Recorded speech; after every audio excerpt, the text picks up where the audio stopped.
সৃষ্টির স্বাধীনতায় সাহসী বাংলাদেশ, নতুন বাংলাদেশ, নতুন প্রত্যয়।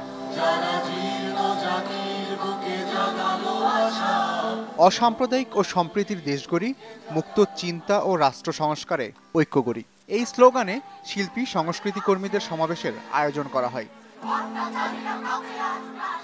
শনিবার বিকেল ৩টায় কেন্দ্রীয় শহীদ মিনারে বিক্ষুব্ধ থিয়েটার কর্মীগণ, আলোকচিত্রী সমাজ ও দৃশ্য মাধ্যম শিল্পী সমাজ এই আয়োজনে অংশ নেন।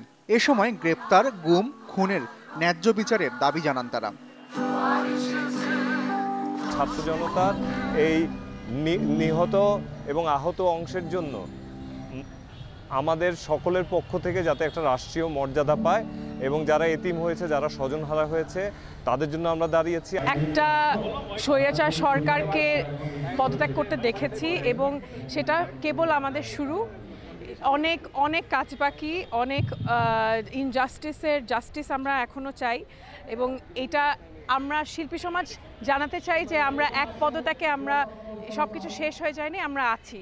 সংস্কৃতি কর্মীদের বাড়িতে হত্যা, নিপীড়ন, হামলা, লুটপাটের তীব্র নিন্দাও জানিয়েছেন শিল্পী ও সংস্কৃতি কর্মীরা।